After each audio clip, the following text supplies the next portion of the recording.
안녕하세요. 저는 미용실을 운영하는 30대 중반의 여자입니다. 벌써 몇 년이 지난 일이지만 아직도 그 일만 생각하면 기가 막혀 이렇게 글을 쓰게 되었네요. 저와 남편은 5년이나 사귀고 결혼했지만 어쩌다 보니 시댁의 축복도 받지 못하고 결혼식을 올리게 되었어요. 바로 지금부터 쓸 사연이 힘들었던 제 결혼 이야기랍니다.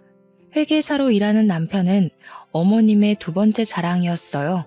어머님의 첫 번째 자랑은 남편의 형이었죠. 대학에서 연구원으로 일하시면서 교수 임용을 앞두고 있었거든요. 두 아들이 좋은 대학을 나오고 남들이 부러워하는 직장에 다니는 것이 어머님의 자랑거리와 자부심이었어요. 그에 비해 저는 고졸 출신의 미용사였죠. 고졸이라는 제 학력은 어머님의 높은 기준에 못 미쳤어요. 그래서 저희 결혼 이야기만 나오면 반대하기 일쑤였습니다. 저는 예비 신랑과 결혼하기 위해서 어머님 비위를 참 잘 맞추었습니다. 쉽게 저희의 결혼을 허락하지 않은 어머님이 섭섭하기도 했지만 사랑하는 사람을 낳아주신 분이니 최선을 다했어요. 어머님에게는 특유의 말버릇이 계셨는데요. 두 아들을 잘 키웠다는 공치사였죠. 내 나이 30도 안 돼서 남편 죽고 혼자 두 아들 공부시켜 서울에 있는 대학에 떡하니 입학시켰다. 그뿐인 줄 아니? 작은 아들은 회계사 만들었지 큰 아들은 곧 교수 될 거지. 아유, 그 모진 세월을 다 말해 뭐하니? 어머님, 정말 대단하세요. 정말 고생하셨겠어요. 어머님이 그런 이야기를 늘어놓으면 저는 손바닥을 마주치면서 맞장구를 쳐드렸죠. 고등학교 졸업하고 바로 미용실에서 일하다 보니 늘어나는 것은 미용 기술뿐만이 아니었습니다. 어떻게 하면 상대방 기분을 잘 맞출지 눈치도 같이 늘게 되었어요. 눈치 빠른 저는 어머님이 탐탁지 않게 생각하는 걸 알았기에 더욱 노력했습니다. 며느리 또한 아들의 능력에 맞는 고학력자를 원하셨거든요. 그런 어머님의 높은 기준을 알기에 예비 신랑의 형도 30대 중반이 넘었지만 여자를 만나지 않은 수총각이었어요. 예비 신랑 말로는 20대 때에는 몇 번의 연애를 시도하긴 했지만 어머님의 반대에 만나는 것을 포기했는지 그 뒤로 연애 소식이 없다고 했죠. 어머님은 제게도 입버릇처럼 아들과 어울리지 않는다고 말하고는 하셨어요. 잘난 아들과 제가 얼마나 어울리지 않는지 설명하는 거였죠. 너 요즘 회계사가 얼마나 잘 나가는지 알지? 공부도 많이 하고 어려운 직업이잖니. 아무나 못하는 거야. 그런데 미용사는 기술만 좋으면 고졸도 할 수 있는 거잖아. 나는 그게 사람의 급이라고 생각한다. 사람은 같은 급끼리 살아야 더 잘 사는 거 알지? 그럼요, 어머니. 회계사 되는 게 쉽나요? 너무 어렵죠. 명환 씨가 정말 대단한 것 같아요. 똑똑한 머리는 어머님을 닮았나 봐요. 제가 그렇게 맞장구를 칠 때마다 어머님은 중요한 말은 쏙 빼고 하는 저를 얄밉다는 식으로 쳐다보고는 하셨어요. 그날도 어머님에게 붙잡혀 아들과 헤어지라는 말을 빙빙 돌려 듣고 있을 때였어요. 옆에 앉아있던 예비 신랑이 결혼 이야기를 자연스럽게 어머님께 꺼냈습니다. 어머니, 저희 만난 지도 오래되었고 이제 결혼하겠습니다. 예비 신랑의 말에 어머님은 두 눈을 동그랗게 뜨고 반대하기 시작하셨죠. 이제 겨우 30살 넘은 나이에 무슨 결혼하겠다는 거니? 네 형도 아직 장가도 안 갔는데 동생이 먼저 가는 법이 어디 있어? 안 된다. 요즘은 그런 거 안 따져요. 형은 아직도 만나는 사람도 없는 것 같던데요. 저희 먼저 결혼할게요. 이번에는 예비 신랑도 마음을 단단히 먹었는지 어머님의 만류에도 끄떡하지 않았습니다. 아유, 너희 형이야 워낙 직업 좋지 인물 좋지 금방 생기지 않겠니? 그런 걱정하지도 마라. 내 아들한테 시집 안 오면 자기들만 손해지. 예비 신랑은 제 손을 꽉 잡으며 말을 이었습니다. 그러니까요. 제가 이 사람한테 장가 못 가면 손해 같아서 결혼하려고요. 그게 무슨 말이야? 네가 왜 손해봐? 어디가 모자라서 그런 말을 하는 거니? 나는 절대 너희 결혼 안 시킬 거다. 그렇게 알고 있어라. 어머님은 토라지셔서 방 안으로 들어가 버리셨습니다. 어머님 눈에는 제가 그렇게 부족한 사람으로 보이시는 건지 서운한 마음이 들었어요. 아무리 노력해도 치롱손 같은 어머님의 마음을 돌릴 수가 없었을 것 같았죠. 어머님은 제게 넌지시 첫사람이 잘 들어와야 뒷사람이 잘 들어온다는 말을 자주 하셨어요.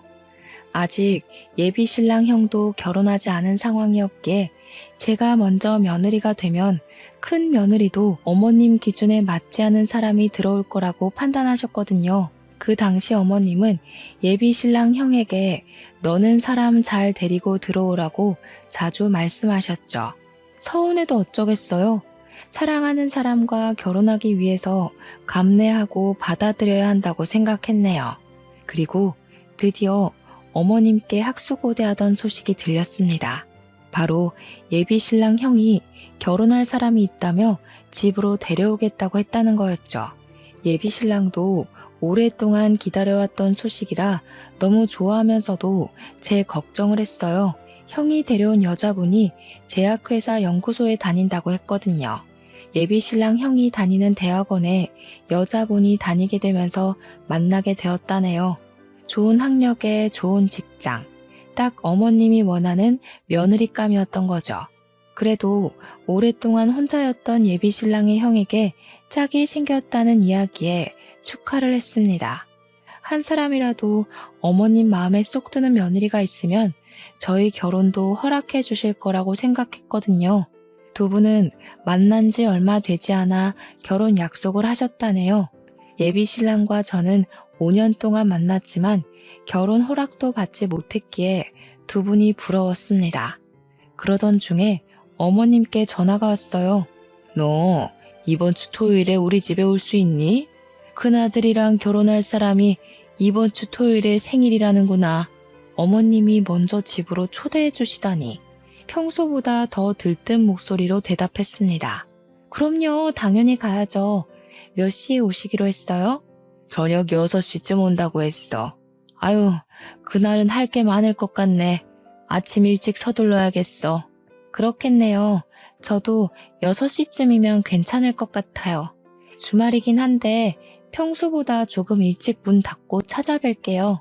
제 말에 어머님이 깜짝 놀라시더라고요. 그게 무슨 말이니? 너는 아침 6시에 와야지. 할 일이 한두 개가 아닌데. 네가 내 며느리 되고 싶어 하니까 인심 써서 불러주는 거야. 아유, 제약회사 다니면서 공부하는 게 쉬운 일이 아니지 않니? 그래서 생일상 차려주려는 거야. 그렇게 알고 너도 도와라. 어머님의 말에 당황스러웠어요. 아침 6시부터 오라는 말은 주말에 미용실 문을 닫으라는 말이잖아요. 주말 장사가 얼마나 큰지 어머님은 모르시는 것 같았죠. 한참을 고민하던 끝에 알겠다고 말했습니다.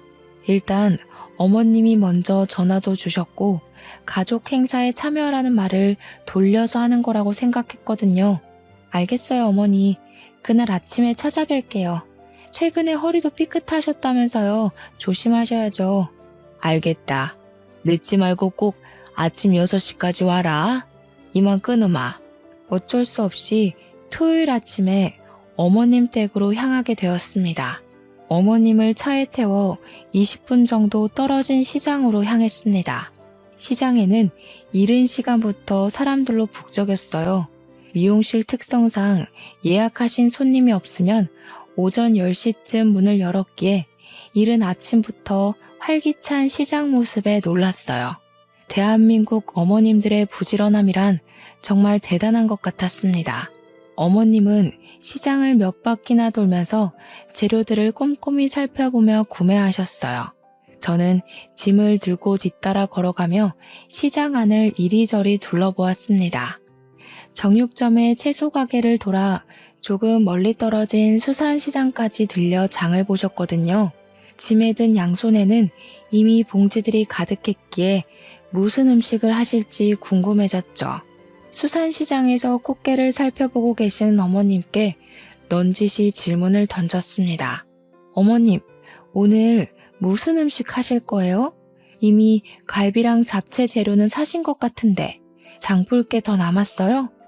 어머님은 저를 쳐다보며 입을 삐죽이셨죠. 그거 가지고 누구 입에 붙이니? 평소 먹던 거에 몇 가지 더 올려야 표가 나지. 왜? 벌써 힘드니?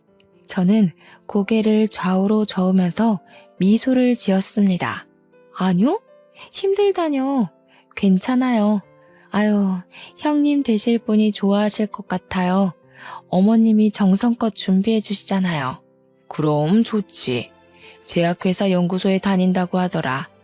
이런 좋은 인연 만나려고 그동안 우리 큰애가 여자를 안 만난 거지. 이제야 내가 옆집 옆편 애들 볼 면목이 선다니까. 큰 며느리 될 사람이 제약회사에 다닌다니까 부러워서 미치려고 하더라. 말하는 내내 얼굴에 미소가 가시지 않았죠. 그동안 친구분들에게 면이 안 서셨다고 하셨어요.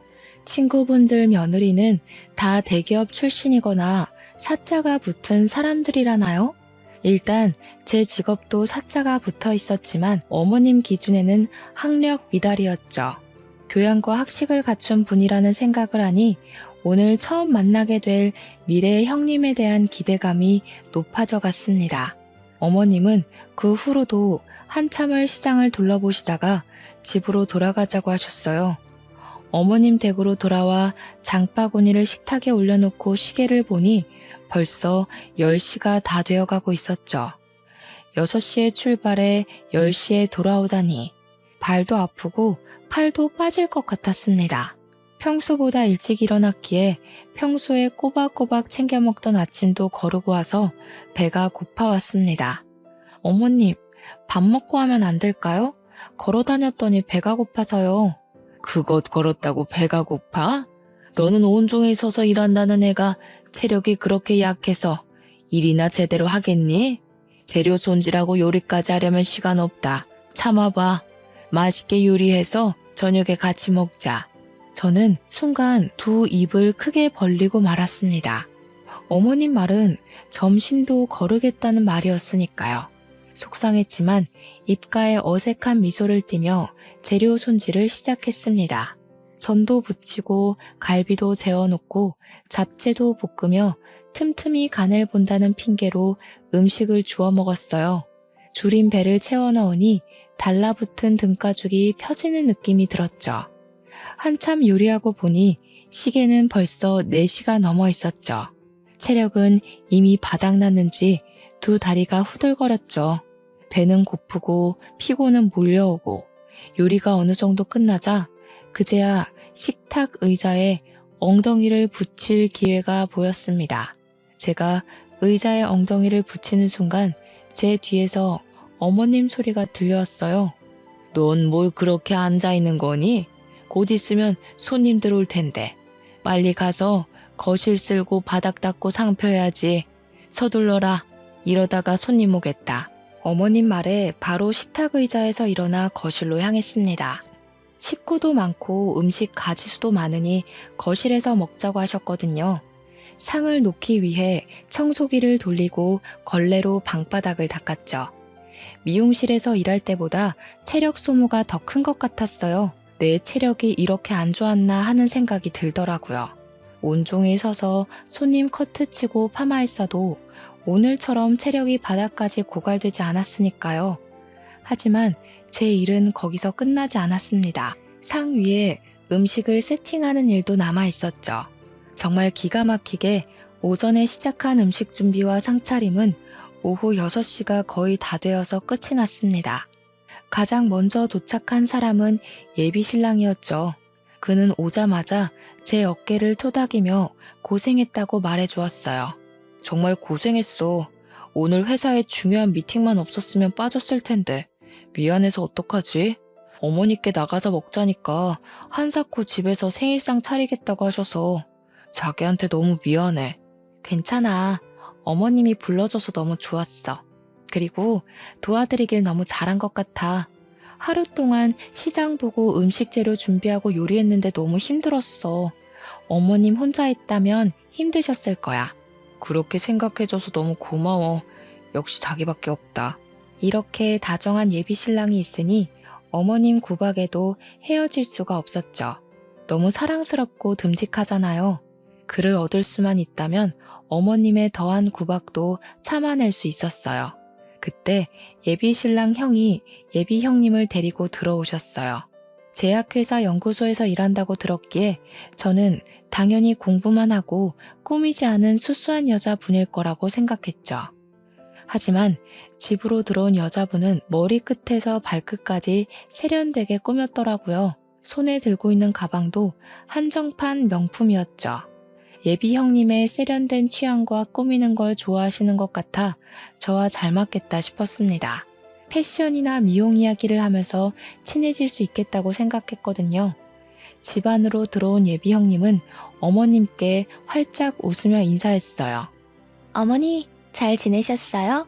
생일까지 챙겨주셔서 너무 감사해요. 어머님은 형님의 두 손을 잡으셨어요. 이제 우리 집 사람이 될 텐데 내가 챙겨야지. 배고프지? 어서 와서 밥부터 먹자. 정말 고생하셨겠어요. 너무 감사해서 어떡하죠? 회사 사람들도 시집 잘 간다고 부러워하는 거 있죠? 아이고, 말도 참 예쁘게 하네. 그래, 나도 내 자식이라고 생각하고 차린 거니까 마음껏 먹어. 저는 어머님 옆에 서서 처음 보는 예비 형님께 인사를 드렸습니다. 안녕하세요. 처음 뵙겠습니다. 명환 씨랑 만나고 있는 최민영이라고 해요. 잘 부탁드려요, 형님. 안녕하세요. 만나서 반가워요. 명석 씨한테 동생이 오랫동안 만난 여자친구가 있다고 들었어요. 오늘 만날지 몰라서 선물은 어머님 것만 준비를 해왔네요. 형님은 어머님께 쇼핑백을 건넸습니다. 뭘 매번 이런 걸 준비해와. 어서 앉아서 밥 먹자. 가족들이 상에 둘러앉자 저도 잽싸게 예비 신랑 옆으로 자리를 잡고 앉았습니다. 그 순간 어머님이 저를 보며 말했어요. 너까지 앉으면 어떡해. 부엌에 가서 음식 가지고 와야지. 가서 갈비도 더 가져오고 잡채도 더 퍼와라. 저는 어색한 미소만 지으며 다시 자리에서 일어나야 했습니다. 잡채와 갈비를 그릇에 담아 상 위에 올려놓으니 이번에는 국을 더 가져오라고 하더라고요. 저는 다시 자리에서 일어나야 했습니다. 그때 예비 신랑이 일어나서 부엌으로 따라 들어왔어요. 자기야, 내가 할게. 들어가서 밥 먹어. 저는 국그릇을 예비 신랑에게 건네주고 거실로 돌아왔습니다. 예비 형님이 저를 보며 활짝 웃더니 말을 붙였죠. 어머, 미용실 하신다고 들어서 그런지 패션 감각이 좋은 것 같아요. 대학은 어디 나왔어요? 형님의 질문에 당황스러웠어요. 미용실에서 갑자기 대학 이야기가 왜 나올까요? 그것도 어머님 앞에서 말이죠. 난감함에 입을 오물거리고 있을 때 어머님이 대신 답을 하셨습니다. 아, 얘는 대학 안 나왔어. 고졸이야. 어머님 말에 죄를 진 것도 아닌데 고개가 숙여졌어요. 제 앞에서 두 사람의 대화가 이어졌죠. 아, 그래요? 제가 괜한 이야기 꺼낸 건 아니죠? 저는 당연히 도련님이 좋은 학교에 좋은 직장 다녀서 여자친구분도 좋은 대학 다니다가 미용사 하는 거라고 생각했네요. 혹시 실례가 되지 않았죠? 괜찮아요. 그렇게 생각하실 수도 있죠. 다행이네요. 아무튼 어머니, 정말 대단하신 것 같아요. 어떻게 두 아들을 대학에 보내고 큰아들은 대학 교수에 작은아들은 다들 부러워하는 회계사를 만드신 거예요? 정말 능력 있으신 것 같아요. 그이한테 들으니까 어머님도 대학 나오셨다던데. 어머님 세대에 대학 나오신 거면 요즘이랑 비교도 안 되게 엄청난 거잖아요. 형님의 말에 어머님은 기분이 좋으신지 활짝 웃으셨어요. 아유, 말도 마라. 그 당시에는 고등학교 나와도 가방끈 길다는 말 듣던 시대였어. 형편이 어려워도 성적이 조금만 모자라도 대학 근처도 못 가던 때였다. 그래도 지금은 대학 가기 수월한 시대 아니니? 조금만 노력하면 갈 수 있는 대학이 많잖아. 그럼요. 어머님이 정말 대단하신 거죠. 아들들 잘 키워 거기다 며느리들도 다 좋은 학벌로 얻으시고. 아, 맞다. 민영 씨는 고졸이라고 했던가요? 형님은 콕 짚어 다시 제게 고졸이냐고 물어왔습니다. 일부러 그런 것은 아니었겠지만 기분이 좋지 않았어요. 네, 미용고 졸업 후에 바로 미용실에 취직했거든요. 아유, 고등학교 졸업하고 바로 취업이라니. 많이 힘들었겠어요. 그렇게 힘들지 않았어요. 미용사가 되는 게 어릴 때부터 꿈이었으니까요. 미용사가 뭐가 대단하다고 꿈씩이나 된다니? 세상에 얼마나 좋은 직업이 많은데. 어머님 말에 밥을 먹다가 밥알이 목에 걸려 콜록거렸습니다. 어머님에게는 제 꿈이 다른 직업보다 하찮게 보이셨을까요? 저는 어릴 때부터 소중히 키워서 이룬 꿈인데 말이죠. 예비 신랑은 제 손을 잡고 자리에서 일으켜 세웠어요. 어머니, 제발 그런 말 좀 그만하세요. 학력 가지고 사람 우습게 보는 거 창피하지도 않으세요? 이 사람 미용실 하면서 저보다 돈 더 많이 벌어요. 능력으로 따지면 저보다 더 뛰어난 사람이에요. 자기야, 일어나, 가자. 제가 자리에서 일어나자 어머님이 저를 보면서 쏘아붙이셨어요. 너는 어디서 배워먹은 버르장머리냐? 밥 먹으면서 어른보다 먼저 일어나는 거 아니라고 안 배웠니? 너희 집에서는 그렇게 가르치니? 그래서 못 배웠다는 소리를 듣는 거야? 어머니, 그만하시라고 했잖아요. 어머님이 아무리 괴롭혀도 저랑 민영이는 헤어지지 않아요. 민영이랑 결혼 허락하지 않으시면 허락 없이 결혼하겠습니다. 예비 신랑은 제 손을 잡고 집을 나왔습니다. 저를 데려다 주는 내내 아무 말도 하지 않았죠. 예비 신랑은 평소에 조금 더 참고 기다리면 어머님이 저희 결혼을 허락할 거라고 저를 다독여 왔었어요. 형이 결혼하고 나면 저희를 받아들이실 거라고요. 새로운 식구가 될 사람 앞에서도 저를 향한 어머님의 구박이 이어지자 그의 인내심이 바닥을 드러내고 말았던 거죠. 저희 집에 도착했을 때 그가 제 손을 꽉 잡으며 닫고 있던 입을 열었어요. 민영아, 우리끼리 결혼하자. 우리 집 축하받으면서 결혼하고 싶었는데 그렇게 해주지 못해서 미안해. 그는 제게 청혼을 했습니다. 물론 어머님의 허락과 축하가 있으면 더 좋았을 테지만 그와 함께 할 수 있다면 아무 상관없었습니다. 나도 자기랑 결혼하고 싶어. 우리 예쁘게 잘 살자. 그는 저를 꼭 껴안고 한참을 등을 토닥였습니다. 그동안 서러웠던 마음이 한순간에 녹아내렸어요. 며칠 후에 예비 신랑은 꽃바구니와 선물 상자를 준비해서 저희 부모님 댁으로 찾아갔어요. 그는 어머님 허락은 받지 못했지만 저희 부모님 허락은 꼭 받아야 한다고 했죠. 저희 부모님도 오랫동안 예비 신랑을 지켜보았고 저희가 함께하길 바랬기에 흔쾌히 결혼을 허락하셨어요. 결혼 허락해 주셔서 정말 감사합니다. 민영이를 행복하게 해주겠습니다. 자네 믿고 내 딸 맡기는 거니까 잘 부탁하네. 오래 기다린 만큼 행복하게 해줘. 예비 신랑은 저희 부모님과 밤늦게까지 이야기를 하고 집을 나오며 제 손을 꽉 잡았어요. 자기 부모님까지 우리 결혼 반대하면 어쩌나 걱정했어. 그래도 한쪽 집이라도 축복해줘야 자기한테 내가 덜 미안하잖아. 나한테 미안할 게 뭐 있어. 우리 부모님은 자기가 나 빨리 안 데려가냐고 항상 물어보셨어. 자기를 얼마나 예뻐하는데. 부모님의 허락이 떨어지자 저희는 바로 결혼 준비를 하기 시작했죠. 친구들이 결혼 준비로 힘들다고 할 때 즐겁지 왜 힘드냐고 핀잔을 주었는데 막상 제가 하려니 정말 만만치 않은 일이었어요. 신혼집부터 예식장 혼수까지 할 것은 많지만 제 몸은 하나잖아요. 예식장도 여러 군데 다니면서 예식비를 비교하고 드레스 고르는 것도 다 품이 들어갔죠. 미용실이 한산할 때 잠깐 시간 내서 예약하고 준비를 하다 보니 더욱 쉽지 않았어요. 결혼 준비로 바쁜 시간을 보내고 있을 때 오랜만에 친구가 찾아오게 되었어요. 같은 중고등학교를 나온 친구였기에 서로 집 이야기도 속에 담아두었던 이야기도 편하게 하는 친구였죠. 친구는 결혼 축하한다고 선물을 들고 왔더라고요. 드디어 결혼하는구나. 축하한다. 명환 씨한테도 축하한다고 전해줘. 친구는 입가에 미소를 띄었지만 얼굴은 그늘이 져 있었죠. 무슨 일 있어? 얼굴이 안 좋아 보이네. 너희 오빠도 결혼한다고 하지 않았어? 결혼할 때 부르라니까. 친구는 길게 숨을 내쉬었습니다. 이제 내 얼굴만 봐도 알아? 우리 오빠 파혼했어. 예식장도 다 예약하고 집도 새로 알아보고 결혼식 코앞에 두고 갑자기 헤어졌다고 하는 거야. 그 여자분이랑 동거한다고 하지 않았어? 그러니까. 잠깐 산 것도 아니고 2년 정도 살았거든.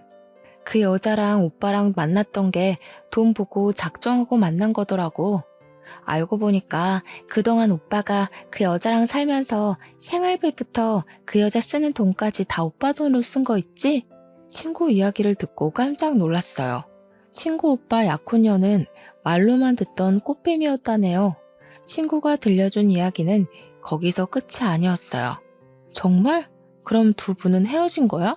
오빠는 처음에 헤어지자는 말을 못 믿었는지 계속 그 여자를 찾아다녔나 봐. 그런데 그 여자가 오빠를 스토커로 신고까지 한 거 있지? 지금 우리 오빠는 말 그대로 멘붕 상태야. 알고 보니까 예식장 비용부터 결혼 비용 전부 오빠 돈으로 냈었대. 지금 어디 있는지 알기만 하면 내가 잡아다가 머리 끄덩이를 뜯어줄 텐데. 그런 여자라면 결혼 안 한 게 천운 아니야? 처음부터 안 만났다면 더 좋았겠지만 조상신이 도운 거네. 그렇긴 해. 알고 보니까 오빠가 처음이 아니었던 거 있지? 그 여자랑 헤어지고 어떤 남자가 집까지 찾아와서 그 여자 어디 갔냐고 찾았거든. 그 여자 다른 남자 사이에서 아이까지 있던 거 있지? 거기다 오빠랑 결혼 준비하면서 다른 남자 만나서 헤어진 거래. 정말 제정신 아니라니까. 친구 말에 경악을 금치 못했죠.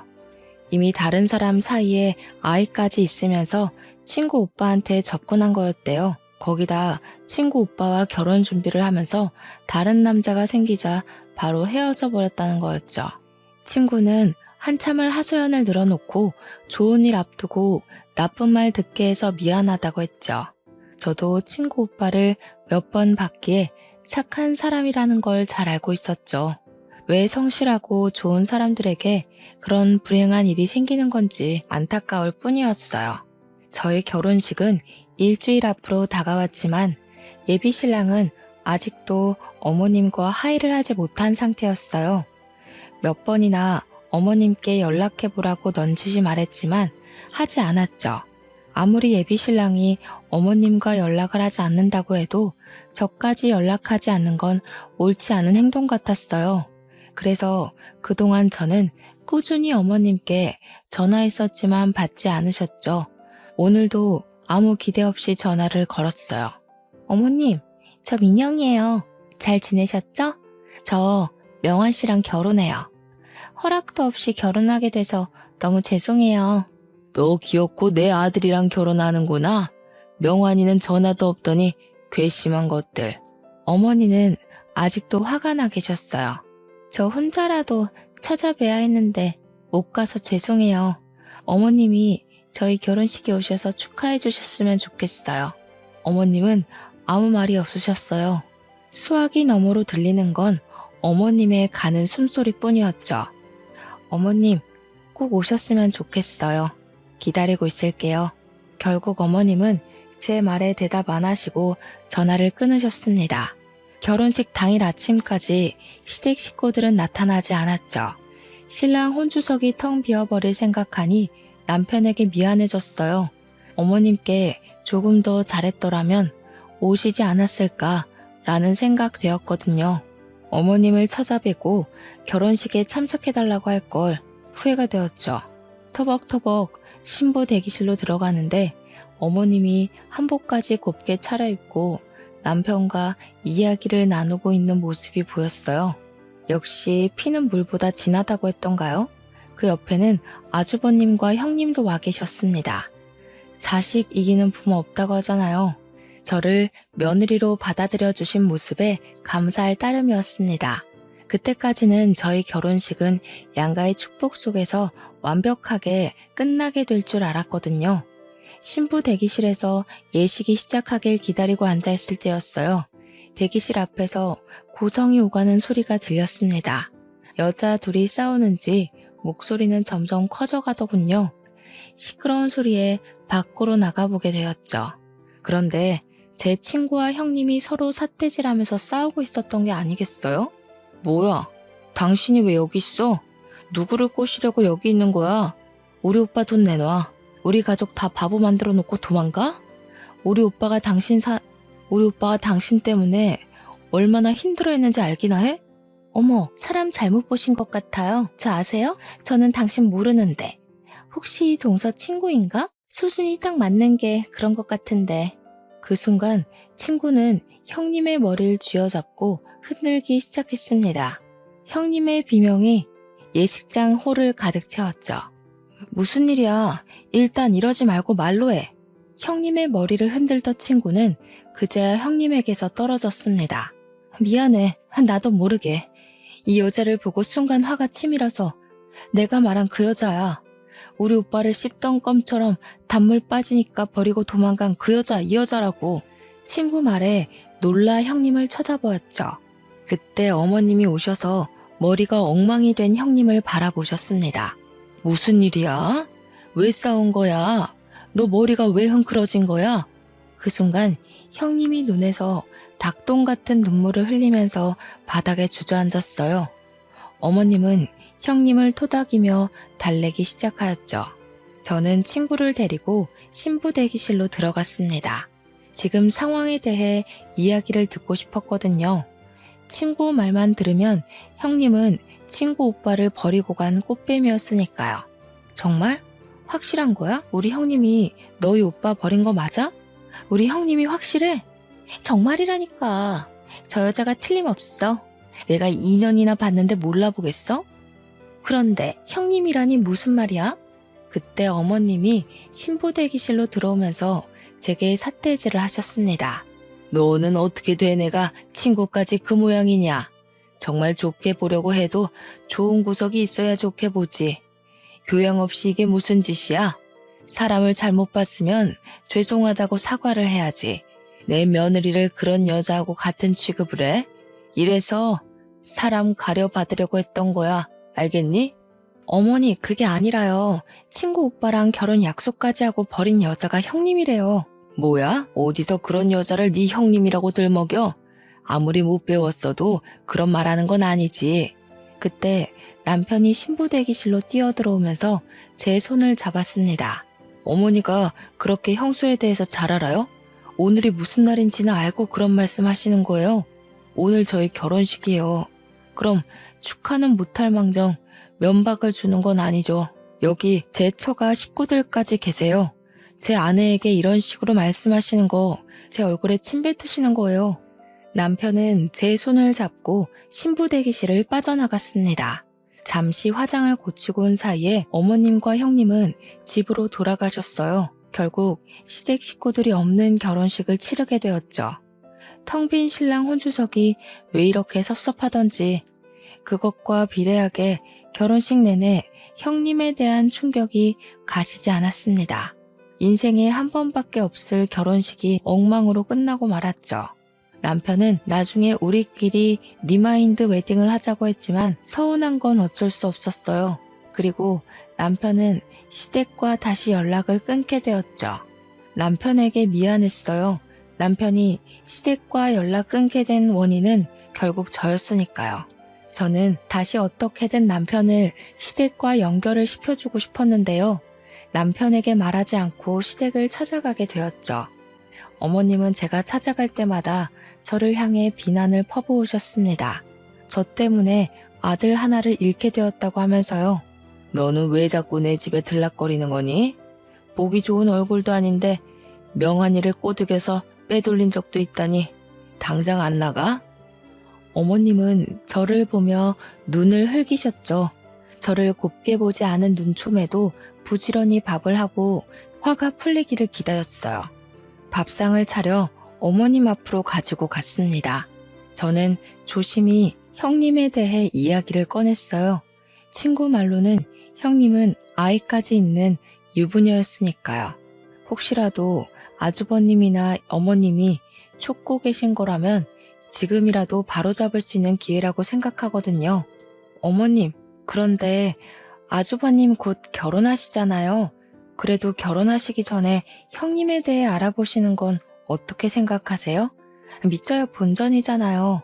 어머님은 눈을 부릅뜨며 소리를 지르셨어요. 그게 무슨 말이냐? 지금 네 형편이 정신 나간 여자라는 거야?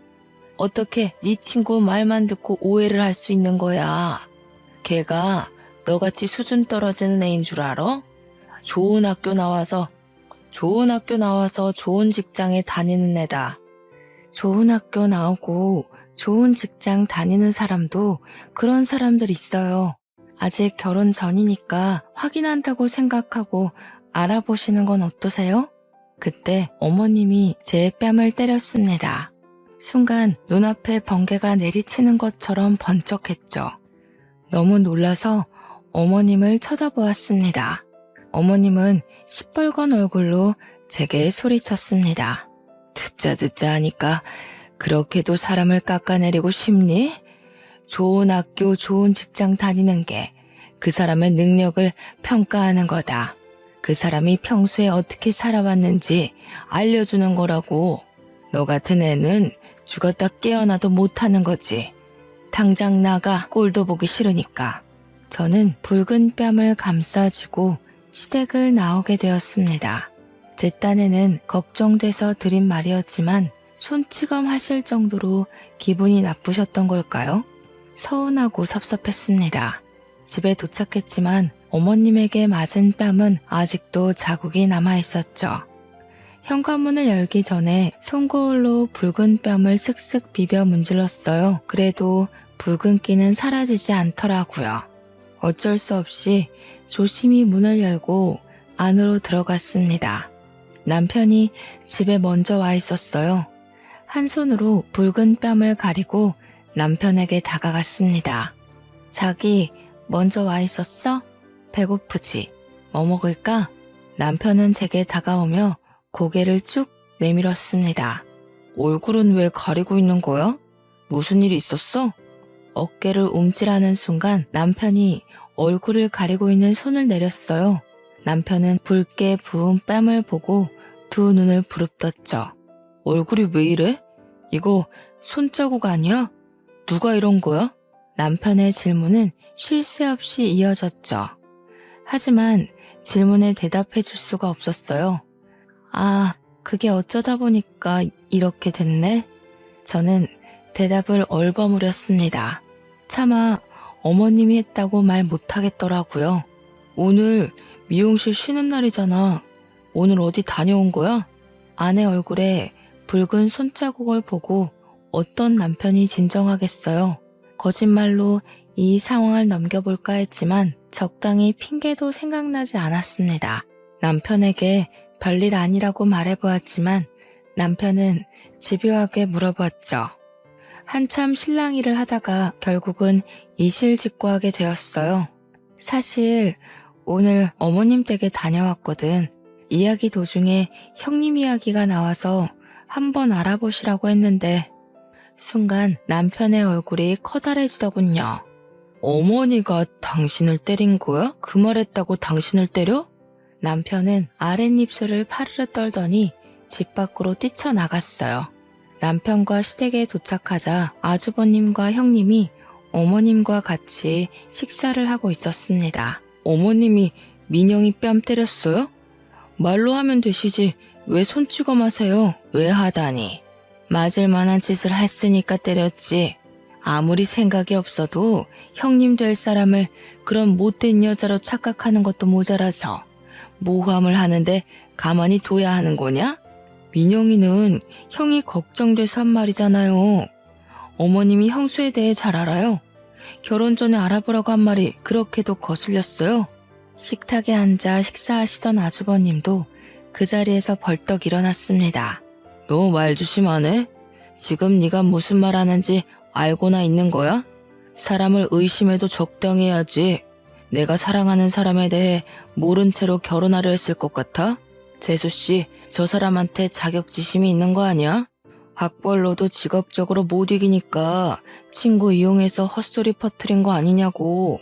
지금 민영이가 없는 말 지어냈다는 거야? 형수한테 자격지심 느낀다고?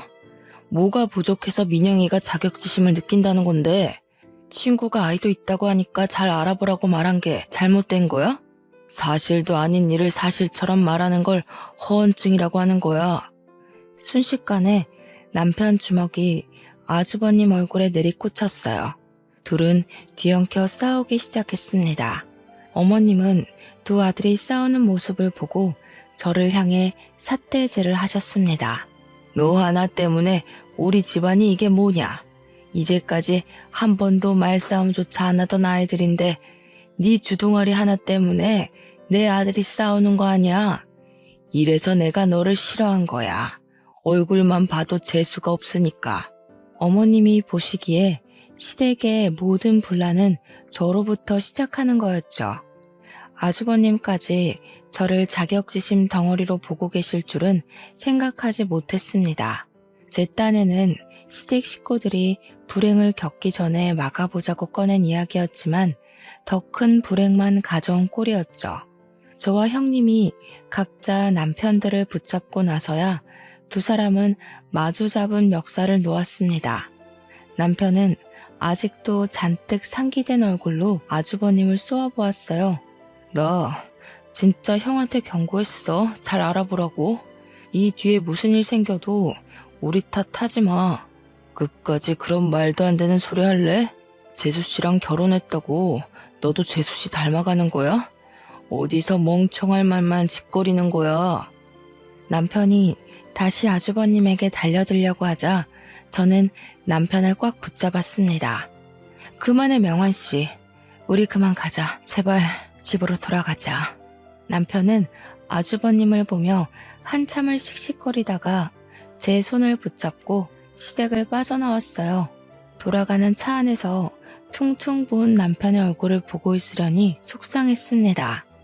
어디서부터 잘못된 것인지 남편과 시댁 식구들이 다시 가까워지길 바라면서 그동안 꾹꾹 참고 노력해왔던 모든 것이 무너져 버렸어요. 그 뒤로 저도 시댁에 발을 끊어버렸습니다. 저로 인해 시댁에 분란만 생긴다면 더 이상 시댁 일에 개입하지 않는 것이 현명하다고 생각했죠. 어긋난 사이는 메꿀 수가 없었고 결국 남편과 저는 아주버님 결혼식에 불참하게 되었습니다. 남편은 가족 없이, 형은 동생 없이 결혼식을 치르게 된 것이었죠. 형님 내외가 결혼한 지 2달쯤 되었을 때였어요. 어머님이 먼저 제게 전화를 하셨어요. 너 오늘 쉬는 날 아니니? 와서 밥 좀 해라. 마당에 잡초 뽑다가 허리가 삐끗했는지 통 움직일 수가 없네. 온 김에 청소도 하고 가고. 몇 달 만에 전화하셔서 꺼낸 말이 시댁에 와서 밥하란 말이었습니다. 한참 고민 끝에 저는 어머님께 시댁에 가지 않겠다고 말했습니다. 형님 일로 조언했다고 뺨까지 맞고 다시 시댁 가서 밥을 할 수는 없었죠. 여기서 시댁과 더 이상 얽히지 않는 게 올바른 선택이라고 생각했어요. 죄송해요 어머니. 이제 어머님 댁에 안 갈 생각이에요. 제가 가면 시댁에 분란만 일어나잖아요. 안 가는 게 좋을 것 같아요. 제 말이 끝나자마자 어머님의 고함이 핸드폰 너머로 들려왔습니다. 뭐야? 시어머니가 오라면 아무 말 없이 와야지. 뭐가 어쩌고 저째? 안 갈 생각이에요? 어머님, 죄송해요. 통화 오래 못할 것 같아요. 이만 끊을게요. 먼저 전화를 끊어버렸습니다. 그 뒤로 바로 어머님이 전화를 거셨지만 무시하고 받지 않았죠. 바로 다음 날 어머님은 형님을 데리고 함께 미용실로 찾아오셨어요. 두 사람은 가게로 들어오자마자 손님 머리에 파마를 말고 있는 제게 삿대질을 하면서 소리치셨습니다. 너는 시어머니 말도 안 끝났는데 어디서 먼저 전화를 뚝 끊니? 아무튼 못 배운 티를 내지. 교양 없이 시어머니가 아파서 누워있으면 바로 달려와서 밥하고 청소하고 해야지. 뭐? 다시는 안 가? 동서, 진짜 그러는 거 아니야. 어머님이 동서 부족한 거 알아도 며느리로 받아주려고 얼마나 노력하시는데 사람 성의를 그렇게 무시하면 안 되지. 형님까지 저를 향해 소리치는 모습에 어이가 없었습니다. 교양은 누가 없는 것인지 남의 영업장에 와서 고성방가라뇨. 교양은 두 분이 더 없어 보이시네요. 지금 일하는 거 안 보이세요? 여기 제가 일하는 직장이에요. 그렇게 큰 소리로 영업 방해하시면 아무리 가족이라도 신고할 거예요. 어머님 얼굴이 시뻘개지기 시작하면서 언성이 높아지기 시작했습니다. 뭐? 영업방해? 신고? 이게 이제 내 아들이랑 결혼했다고 배째라는 거냐? 싹수가 노래가지고. 그때 미용실 안으로 남자 손님 한 분이 걸어 들어왔습니다. 남자와 눈이 마주친 형님은 소스라치게 놀라며 소리를 꽥 지르면서 바닥에 주저앉았습니다. 남자는 형님을 보며 화를 내기 시작했어요. 내가 얼마나 찾았는지 알아? 애를 낳았으면 책임을 져야지. 버리고 달아나면 내가 못 찾을 줄 알았어? 학교는 보내야 할 거 아니야. 내년에 학교 가야 할 나이인데 출생신고도 아직 못했잖아. 형님은 얼굴이 새파랗게 질려 남자를 향해 손을 내저었습니다. 지금 무슨 말 하는 거예요? 저는 당신 몰라요. 뭐야? 인간 쓰레기라는 건 알고는 있었지만 끝까지 이럴 거야? 애 키우라는 말하지 않을 테니까 제발 출생신고 좀 해주라고. 두 눈을 동그랗게 뜬 어머님은 남자를 향해 소리쳤습니다. 지금 누구더러 그런 말을 하는 겁니까? 출생신고요? 제가 누군지 알고 그런 막말을 하는 거야. 저 여자가 제 딸아이 엄마입니다. 결혼한 상태로 처녀 행세하며 아이만 낳아놓고 도망가 버렸어요. 저 여자를 찾아 여기저기 돌아다녔어요. 그런 미친 여자가 내 며느리라는 말이에요? 사람 잘못 봤어요. 제가 어느 학교 나온 애인 줄 알기나 해요? 제약회사 연구소에 다니는 애란 말이에요. 네, 저도 알고 있습니다. 저도 같은 학교 나왔거든요. 걱정하지 마세요. 저도 다시 저 여자 데리고 갈 생각 없습니다. 제 딸 출생신고만 해주면 되니까요. 어머님은 목덜미를 잡고 바닥으로 주저앉으셨습니다. 형님은 그 순간에도 남자를 향해 자기는 아이 엄마가 아니라고 소리를 질러댔죠. 사람 잘못 봤다고 했잖아요. 난 애를 낳은 적도 없단 말이에요. 왜 생사람 잡고 그래요? 계속 이런 식으로 나오면 혼인빙자로 경찰서에 신고할 수밖에 없어. 나 말고 다른 남자한테도 결혼하자고 꼬드겼던데 아직도 그 버릇 못 고쳤나 봐. 저 혼자 이 혼란스러운 상황을 정리할 수가 없었습니다. 두 사람은 소리를 지르며 싸우고 어머님은 바닥에 주저앉아 통곡하셨죠. 미용실 문을 닫고 남편에게 전화를 걸었습니다. 자기야, 미용실로 와줄 수 있어? 지금 어머님이랑 형님이랑 미용실에 오셨는데 난리가 나서 긴 말은 나중에 할게. 빨리 와. 남편은 알겠다고 말하며 전화를 끊었습니다. 그리고 30분 뒤에 남편과 아주버님이 미용실에 도착했습니다. 형님은 아주버님이 등장하자 이제 얼굴이 새파랗게 질리다 못해 보라색이 되어가고 있었죠. 미용실에 도착한 남편은 눈치로 지금 상황을 이해했는지 그 남자에게 말을 걸었습니다. 무슨 일인지 다시 설명 좀 해주시겠습니까? 저희가 이제 와서 상황이 파악이 안 되네요. 남자는 남편과 아주버님에게 다시 이야기를 시작했습니다. 저와 저 여자는 대학 선후배 사이였습니다. 제가 졸업하고 친한 후배를 만나러 학교에 갔다가 후배 소개로 알게 된 사이였죠. 연인이 되고 동거를 하던 와중에 아이가 생겼어요. 아이를 낳고 출생신고를 하러 갔는데 아이 엄마가 혼인신고가 되어 있다고 출생신고를 못한다고 하는 거예요. 결혼한 유부녀였던 거죠. 이 문제로 따지자 아이만 남겨놓고 집을 나가버렸어요. 결국 아직도 제 딸은 출생신고를 못한 상황이고요. 순간 아주버님의 얼굴이 샛노래졌습니다. 그럴 리가요. 저 사람이 그렇게까지 인정머리 없는 사람일 리가 없어요. 말 못할 사정이 있었겠죠. 제가 여기까지 오면서 몇 명의 남자를 거쳐왔는지 아십니까? 모두 하나같이 비슷한 방법이었습니다.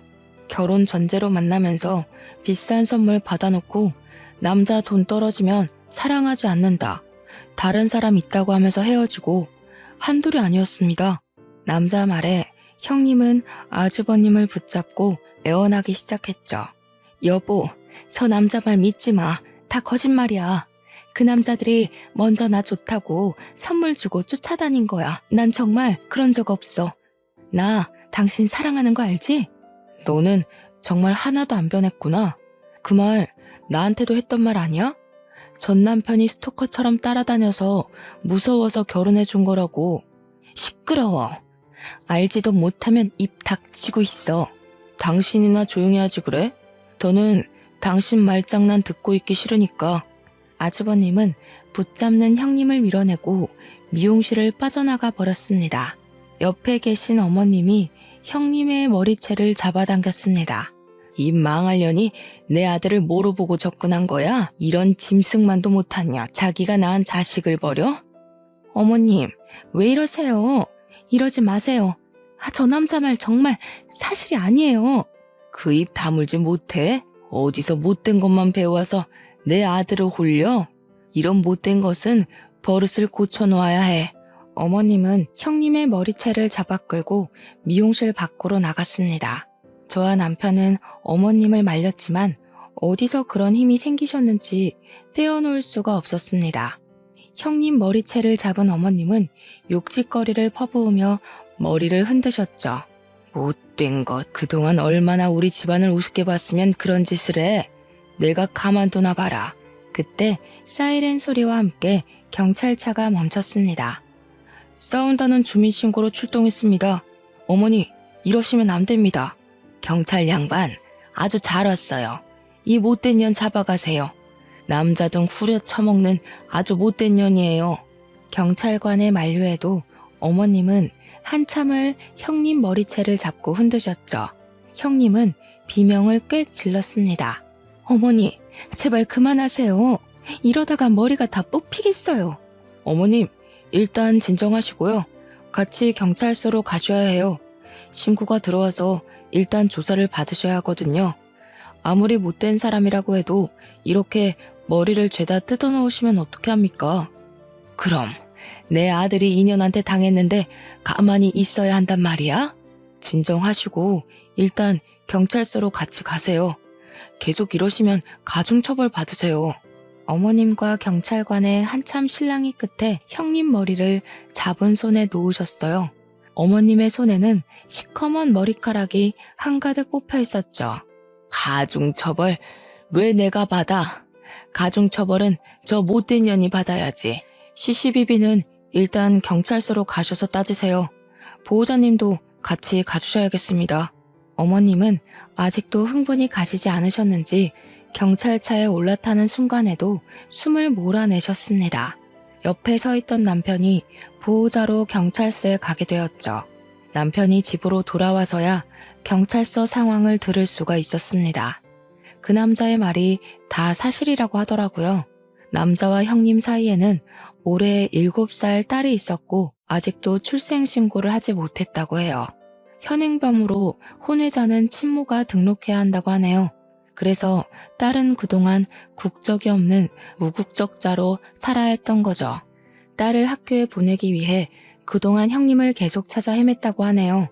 형님이 친구 오빠처럼 이용하고 버린 남자는 좋기 5명은 넘는다고 했죠.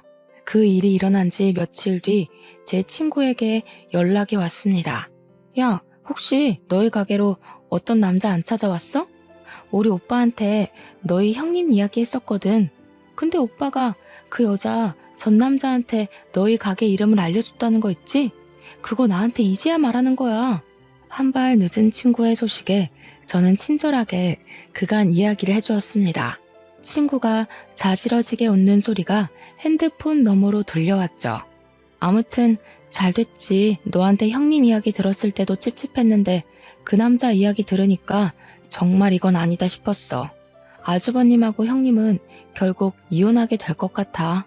아무튼 그 못된 년 콩밥을 먹여놔야 하는데 이혼으로 안 되지.